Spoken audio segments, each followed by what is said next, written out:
Alright guys, big MMA news just dropped and there's a lot to unpack today. We've got former champions agreeing to fight, heated callouts flying across divisions, unexpected crossovers, and even old beef finally getting squashed. Let's get right into it. A massive light heavyweight matchup is officially on the horizon, and it all stems from some serious tension boiling over. Former champions Jan Blachowicz and Jamal Hill have now agreed to fight, and the story behind it makes this one even more interesting. This whole situation kicked off after Blachowicz stepped in to defend Joanna Jędrzejczyk following a heated confrontation with Jamal Hill. Things reportedly got intense, with Hill allegedly threatening violence, and Jan didn't take kindly to it. He suggested they settle things face to face, which prompted Hill to shut that idea down immediately, making it clear he only handles business inside the cage. Talking like we can handle this outside the cage, or mention we can handle this outside the sport. So I don't play those games. I fight for a living. It's what I do. How I handle threats outside of the octagon, which you think you have experience with, bro, you have no idea. Keep it professional. Keep it about the cage. We can fight. We fight in the cage. That's what we do. We ain't got to carry it over nowhere else. Cause you know what I mean, things more than pride and stuff get lost in those areas. All right, talking this whole there's no referee to stop. Let's not do that, bro.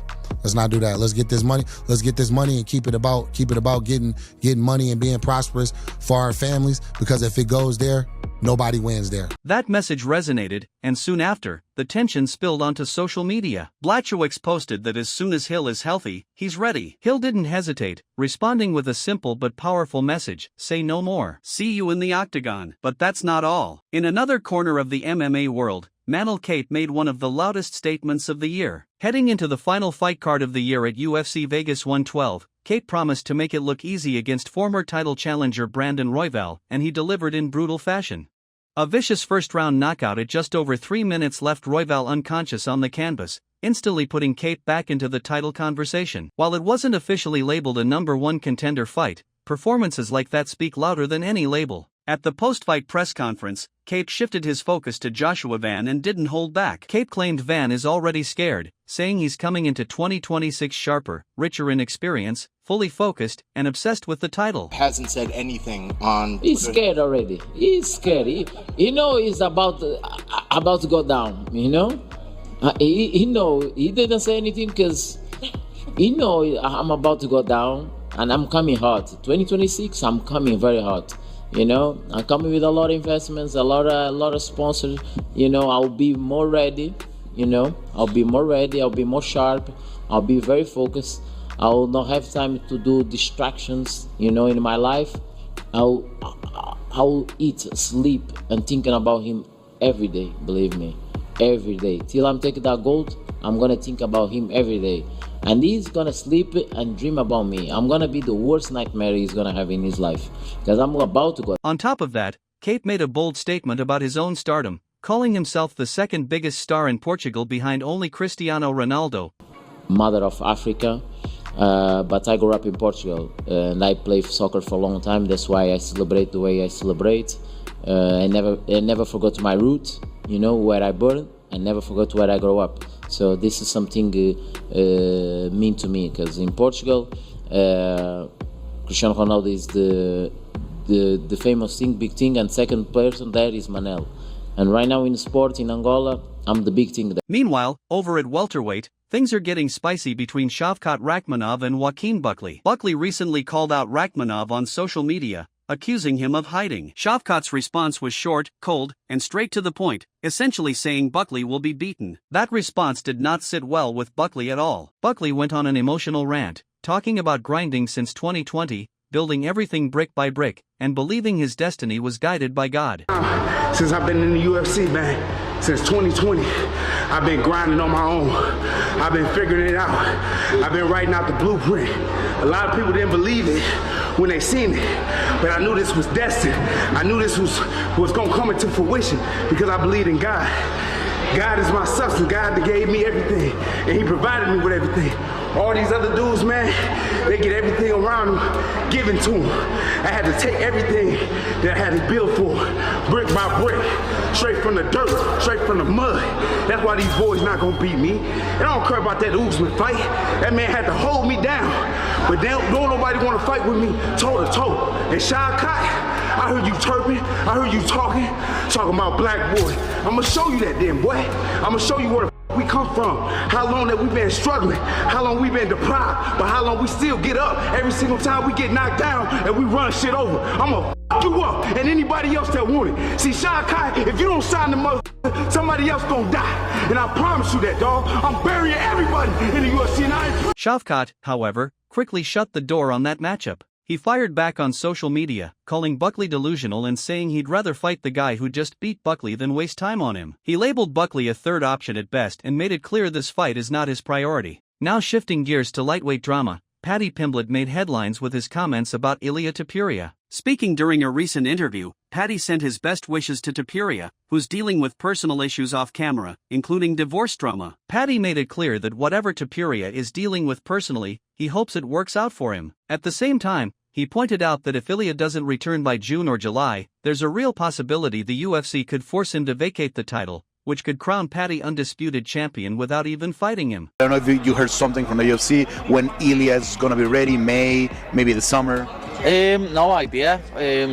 He's got a lot going on in his personal life, lad, and like I wish him nothing but the best with it. That's nothing to do with me and him fighting. That's his family, and I hope everything goes well. I hope that goes perfect for him.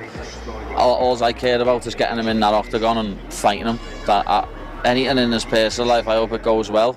But you never know, if he doesn't come back by June, July, then he might have to vacate his belt and I'll become undisputed champ without even... But Pimblett didn't stop there. He also went in hard on Arman Tsarukyan, saying Arman dug his own grave by pulling out of a title fight and causing multiple controversies. Arman's a tit, you know what I mean? Arman's an absolute idiot.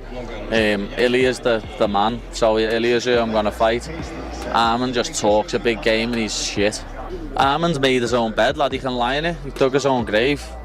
Pulled out of a title fight the night before, punched the fan on his walkout, headbutted someone at the fucking at a weigh-in, and he's beat Dan Hooker, who I like Dan Hooker, but he can't grapple to save his life.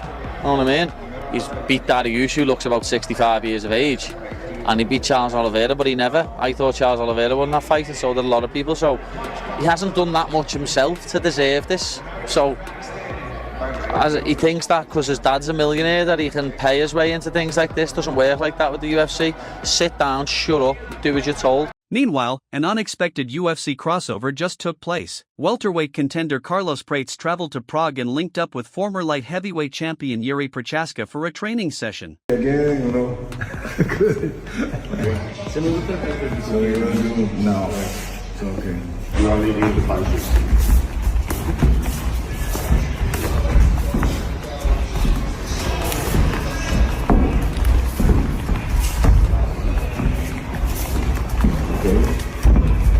After getting the work in, Prates did what he enjoys most after fighting, enjoying the nightlife and celebrating his time in Prague.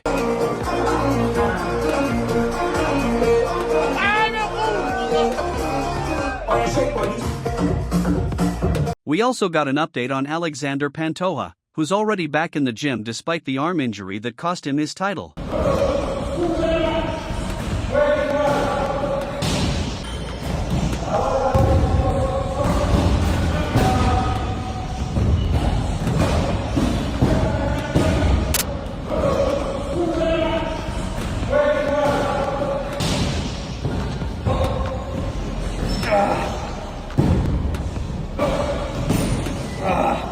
That tells you everything you need to know about a champion's mindset, injury or not. The grind continues. Now to one of the biggest stories of the day. Khamzat has officially accepted Henry Cejudo's apology, bringing an end to one of MMA's strangest long-running feuds. Cejudo admitted that what started as content and trash talk went too far, especially the infamous hat incident involving Paulo Costa. He took full responsibility, praised Chimaev as a legend, and said he no longer wants any conflict. I would like to apologize to Khamzat.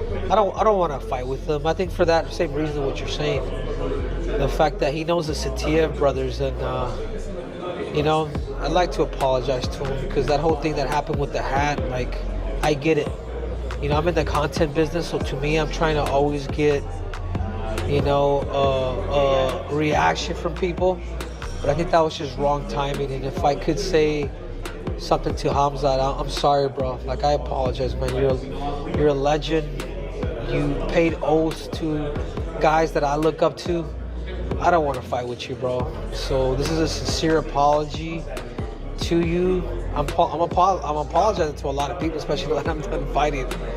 But I would like to make it right with them, and hopefully we can shake hands, and hopefully he can forgive me as a Christian and him being Muslim. During the IBA World Boxing Championship, Khamzat accepted the apology, forgave Cejudo, and said he's ready to move on. Какая реакция? Просто это американцы любят говорить в интервью всякую чушь, потом при встрече руку, это не наше, ну как сказать, не по нашему менталитету. Надо быть естественным человеком и на улице, и в интервью, и везде. Ну вот я с ним общался, он искренне покаялся, я от тебя скажу, искренне покаялся, он говорит, как брат мусульманин, он, надеюсь, просит брата христианина, говорит. Конечно, когда человек просит, я не настолько гордый человек, не прощать человека, когда просит. This feud dated all the way back to 2022, escalated through social media, podcasts, and even a tense encounter during the Paris Olympics in 2024. Seeing it finally end was unexpected, but refreshing. At that same event, fans also caught a lighter moment. Khamzat was seen jokingly arguing with boxing champion Artur Beterbiev over who should give up a seat to an elderly spectator, a rare playful side of Boers that fans don't often see.